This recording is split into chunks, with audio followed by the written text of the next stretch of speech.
Pemirsa, menyusul eskalasi antara Iran dengan Israel dan Amerika Serikat, bursa saham global terpantau melemah. Kita pantau pemirsa untuk bursa Wall Street pada penutupan Jumat pekan lalu ditutup kompak di zona merah.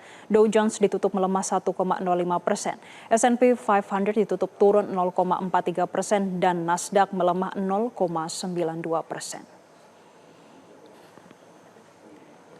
Sementara pada perdagangan pagi ini, bursa Asia kompak melemah dengan Nikkei 225 dibuka melemah 1,88%, Hang Seng dibuka melemah 1,80% dan Straits Times Singapura dibuka melemah 1,86%.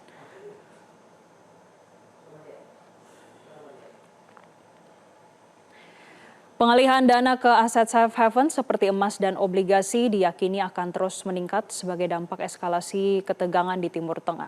Pengamat pasar emas Ibrahim Aswaibi juga menyebut Presiden Amerika Serikat Donald Trump yang ngotot menerapkan tarif impor 15% dan proyeksi penurunan suku bunga The Fed juga turut mendorong pengalihan dana investor ke emas.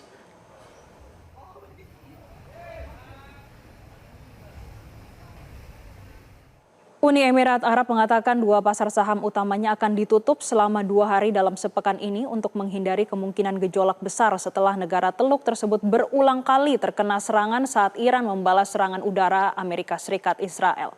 Abu Dhabi Securities Exchange dan Dubai Financial Market akan ditutup pada 2 dan 3 Maret 2026. Ini berdasarkan data dari Otoritas Pasar Modal Uni Emirat Arab dalam pernyataan melalui email. Dubai dan Abu Dhabi telah menghadapi ratusan serangan rudal dan drone dari Iran yang merespons serangan besar-besaran dari Amerika Serikat dan Israel sejak Sabtu pagi. Sebagian besar serangan berhasil dicegat dan hanya ada sedikit laporan korban jiwa serta kerusakan di berbagai area kedua kota tersebut. Namun serangan ini memicu kepanikan di kalangan warga dan menimbulkan ancaman besar terhadap perekonomian Uni Emirat Arab serta statusnya sebagai pusat keuangan, logistik, dan pariwisata yang stabil.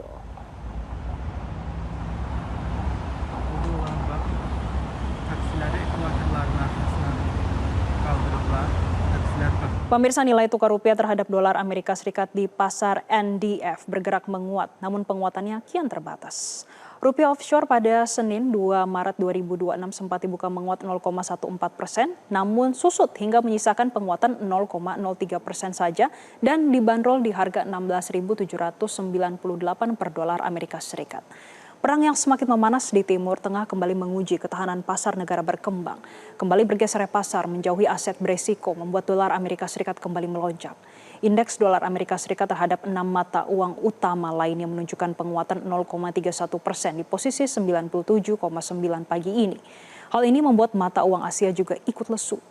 Di pasar mata uang Asia yang sudah dibuka belum ada satupun mata uang yang bergerak di zona hijau. Dolar Singapura melemah paling tajam yaitu 0,28%, disusul yen Jepang 0,26% dan yuan offshore 0,18%. Pemirsa, harga emas batangan logam mulia produksi PT Aneka Tambang Terbuka naik pada perdagangan hari ini. Begitupun harga emas dunia yang ikut naik akibat eskalasi konflik Timur Tengah. Pada Senin 2 Februari 2026, emas antam berada di level Rp3.135.000 per gram, menguat Rp50.000 dari posisi perdagangan terakhir pada 28 Februari. Namun harga pembelian kembali atau buyback oleh antam ada di level Rp2.914.000 per gramnya. Itu juga bertambah Rp50.000 jika dibandingkan pada akhir pekan lalu. Sementara itu, harga emas dunia juga bergerak naik pada pagi ini. Pada pukul 8:01 waktu Indonesia Barat, harga emas dunia di pasar spot menguat 0,92% di level $5.327 per troy onsnya. Pemirsa, sebelumnya harga emas dunia sempat naik di atas 1%. Harga emas melejit akibat tensi yang meningkat di Timur Tengah. Pada akhir pekan lalu, Amerika Serikat dan Israel melancarkan serangan ke Iran. Serangan ini mengakibatkan pemimpin tertinggi Iran, Ayatollah Ali Khamenei, meninggal dunia.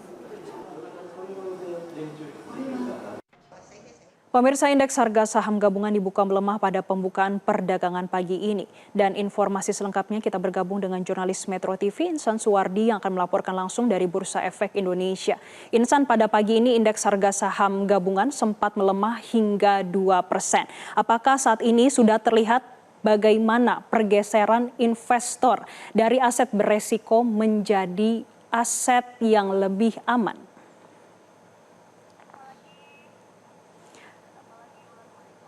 Baik, kami coba untuk kembali menyapa rekan kami di Bursa Efek Indonesia. Ada rekan kami Insan Suwardi yang akan melaporkan langsung dari BEI. Insan, pada pagi ini indeks harga saham gabungan sempat turun 2%. Hingga saat ini bagaimana perkembangannya? Apakah sudah mulai terlihat bagaimana pergeseran pasar, terutama dari sisi investor, dari aset beresiko menuju aset yang lebih aman? Ya, Jessica, sebelumnya mohon maaf atas kendala yang terjadi. Namun kami sampaikan sampai dengan saat ini setelah perdagangan saham di Bursa Efek Indonesia dibuka pukul 9 waktu Indonesia Barat, saat ini pergerakan ataupun performa IHSG masih mengalami koreksi. Selengkapnya Jessica kita akan lihat dari papan Bursa Efek Indonesia yang ada di belakang saya, di mana pada pukul 10:10 waktu Indonesia Barat atau kurang lebih 1 jam setelah dibuka perdagangan, IHSG masih mengalami koreksi 1,35% atau setara 111 basis poin dan telah membuka nilai transaksi sekitar 11,1 triliun rupiah. Menarik Jessica, apabila membicarakan mengenai pertanyaan Anda apakah sudah terlihat terkait bagaimana pergerakan dari para pelaku pasar ataupun investor yang mulai mengalihkan aset-aset mereka atau cenderung melakukan polaris off untuk menghindari sejumlah aset dari emerging market untuk menuju sejumlah aset safe haven. Jessica, kalau kita lihat misalnya kami pantau dari pergerakan IHSG pada pagi hari ini khususnya untuk top gainers ataupun 5 emiten yang saat ini cenderung menjadi pilihan favorit para investor, kami melihat seperti pergerakan dari emiten di sektor energi ini masih cenderung kompak mengalami penguatan ataupun berada di zona hijau. Tak lepas dari itu, aset-aset berharga seperti atau aset-aset aman seperti safe haven, contohnya emas, ini juga terlihat dari performa ataupun penguatan kinerja emiten dari Antam atau ANTM dengan kode emitennya ini juga terlihat mengalami penguatan pada perdagangan 1 jam sampai dengan saat ini. Misalnya Jessica, kalau kami pantau dari laman pemantauan untuk pergerakan emiten dari kode ANTM atau Antam misalnya saat ini mengalami penguatan 4,14% untuk menanggapi dari bagaimana dinamika ketegangan konflik bersenjata yang terjadi di kawasan Timur Tengah. Jessica, kalau kita lihat dari papan Bursa Efek Indonesia saat ini berada di top gainers, misalnya kami lihat dari beberapa emiten yang saat ini masih menjadi 5 favorit pilihan para investor, beberapa di antaranya memang kami pantau cenderung berada di sektor energi. Namun menarik Jessica, kalau kami lakukan konfirmasi kepada para analis, misalnya dari founder Stock Now ID, Hendra Wardana, yang menilai dari pergerakan IHSG ini masih akan cenderung dalam tekanan melihat konflik ataupun ketegangan global yang terjadi di kawasan Timur Tengah. Namun khususnya ia melihat ini menjadi sebuah potensi untuk sektor energi untuk jangka pendek, khususnya bergerak pada perusahaan yang bergerak pada sektor hulu migas ataupun emiten yang berbasis pada jasa penunjang energi. Memang saat kami pantau pergerakan dari IHSG setelah dibuka pukul 9, satu sektor yang saat ini masih mengalami beberapa sektor yang saat ini masih mengalami penguatan. Salah satunya kami melihat dari secara sektoral ada di kode IDX Energy, di mana saat ini menguat 1,87%. Namun dari sektor sisanya ini masih cenderung mengalami koreksi. Nah Jessica, tidak hanya itu, saat kami juga tanyakan terkait bagaimana dengan potensi dari sejumlah aset-aset ataupun juga komoditas seperti harga minyak global ini juga turut mengalami kenaikan harga. Saat kami pantau misalnya dari harga minyak Brent maupun WTI, ini dari pantauan kami memang seluruhnya masih cenderung mengalami penguatan seiring dengan bagaimana kekhawatiran dari para pelaku pasar terkait dengan dinamika yang terjadi, khususnya kalau kita lihat dari parlemen Iran ini juga mendukung langkah pemerintah untuk melakukan penutupan dari Selat Hormuz yang menjadi salah satu lokasi jalur perdagangan dunia khususnya untuk pergerakan dari minyak global. Kami kembalikan pada Anda, Jessica. Ya Insan, lalu bagaimana jika dibandingkan dengan emerging market lainnya, apakah sama-sama mengalami penurunan ataupun pelemahan pada pagi hari ini? Ya Jessica, kalau kami lihat secara global, kami koreksi secara regional misalnya dari beberapa pergerakan bursa dari sejumlah regional, kami lihat memang cenderung variatif. Namun saat kami lihat saat ini tidak hanya dari indeks Indonesia ataupun IHSG yang cenderung mengalami koreksi, saat ini berada di 1,43%. Kami saat ini kami lihat misalnya dari beberapa pasar modal dari sejumlah negara tetangga, misalnya dari pergerakan dari KOSPI ataupun KOSPI 200 ini juga mengalami pelemahan, maupun juga tak lepas dari Wall Street misalnya dari Bursa Amerika Serikat ini juga ketiga indeks seluruhnya kompak masih mengalami koreksi sampai dengan penutupan kemarin, di mana untuk Dow Jones menutup melemah 1,05%, dan S&P 500 melemah 0,43% dan Nasdaq melemah 0,92%. Meski begitu Jessica, kalau kami juga lakukan konfirmasi kepada pengamat ataupun analis dari founder Stocknow ID, Hendra Wardana, pun menyebutkan memang tekanan ini masih akan cenderung dipantau oleh para pelaku investor, khususnya kalau kami kembalikan lagi dari pasar modal Indonesia yang memperkirakan pergerakan IHSG masih akan bergerak di titik support di 8.133 sampai dengan titik resisten di 8.300.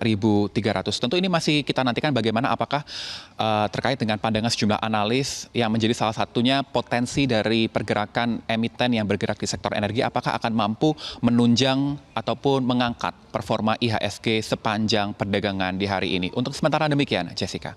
Insana, pada pagi ini apakah masih mengalami capital outflow atau sudah ada investor yang masih mencatatkan capital inflow?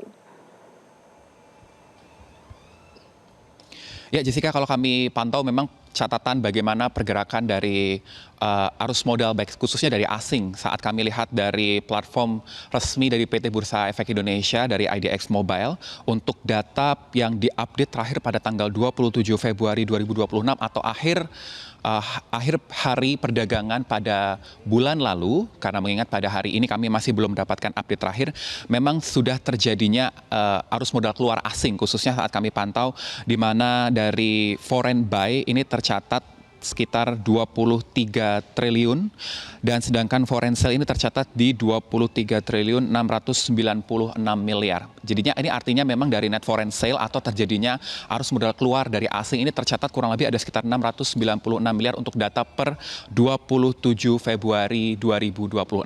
Tentu akan kami berikan informasi terbaru pada Anda, Jessica, dan juga pemirsa, bagaimana pergerakan khususnya dari arus modal asing, mengingat kondisi seperti ini akan menjadi potensi untuk risk off ataupun menghindari sejumlah aset-aset dari emerging market untuk perpindahan ataupun arus modal keluar asing, menghindari pasar modal, salah satunya pasar modal Indonesia, apakah asing masih akan cenderung bisa masuk ataupun masih akan meneruskan arus modal keluar dari pasar modal Indonesia. Jessica. Terima kasih Insan Suwardi atas laporan Anda langsung dari Bursa Efek Indonesia. Pemirsa, harga minyak mentah melonjak tajam seiring perang antara Amerika Serikat, Israel, dan Iran menjerumuskan pasar minyak mentah global ke dalam kekacauan, terutama akibat penutupan efektif Selat Hormuz. Brent naik hingga 13% menjadi sekitar $82 per barrel, lalu lintas kapal tanker melalui Selat Hormuz merupakan titik krusial. Dan di lepas pantai Iran yang menangani 1/5 pasokan minyak dunia dan volume gas, sebagian besar terhenti dengan jeda yang diberlakukan sendiri oleh pemilik kapal dan pedagang seiring meluasnya konflik. Meski otoritas Iran mengatakan pada Minggu jalur air utama tersebut tetap terbuka, mereka juga mengaku telah menyerang 3 kapal tanker minyak. Sementara itu Presiden Donald Trump mengatakan pasukan Amerika Serikat telah menghancurkan dan menenggelamkan 9 kapal angkatan laut Iran dan operasi tempur akan berlanjut hingga semua tujuan tercapai. Menanggapi konflik yang meluas, OPEC Plus sepakat dalam pertemuan akhir pekan yang telah dijadwalkan sebelumnya untuk meningkatkan kuota pasokan bulan depan sebesar 206.000 barel per hari. Kelompok yang meliputi Iran, Arab Saudi, dan Rusia diperkirakan akan melanjutkan kenaikan moderat sebelum pertempuran pecah pada hari Sabtu.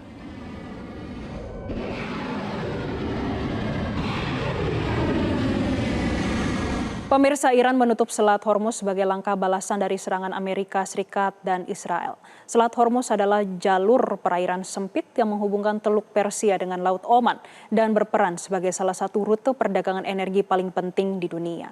Dan kami tampilkan gambaran betapa berdampaknya bagi ekonomi global jika selat ini ditutup Iran.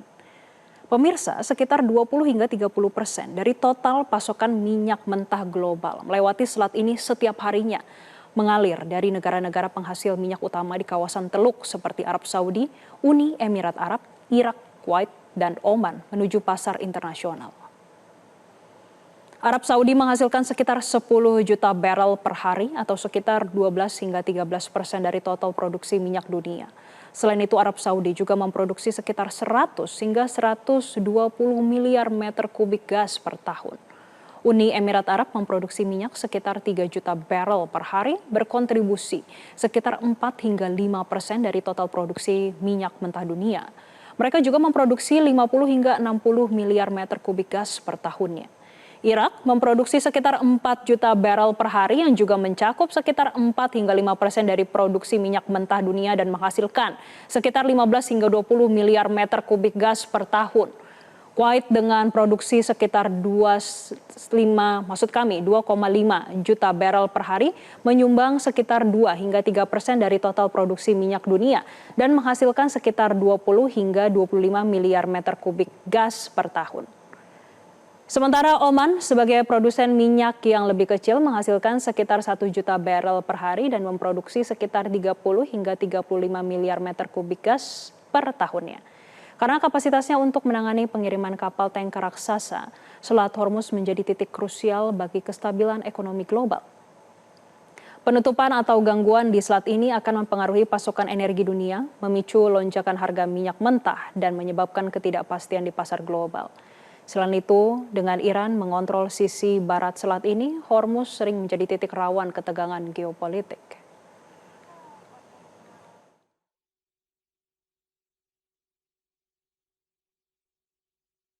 Pengamat ekonomi Universitas Paramadina, Wijayanto Samirin mengatakan ditutupnya Selat Hormuz dapat berdampak langsung pada perekonomian di Indonesia karena sebagian impor minyak Indonesia berasal dari Timur Tengah yang melalui Selat Hormuz. Lonjakan harga minyak bumi dan inflasi bisa terjadi bukan hanya di dunia internasional namun juga domestik. Hormuz itu ditutup, maka impact-nya akan luar biasa bagi ekonomi dunia. Karena ini mewakili sekitar 30% jalur transportasi minyak dan gas dunia. Jadi kita bisa bayangkan ketika komoditas energi terpenting di dunia itu terhambat, maka yang terjadi ekonomi dunia akan menjadi tidak pasti. Dampak yang segera terasa adalah inflasi.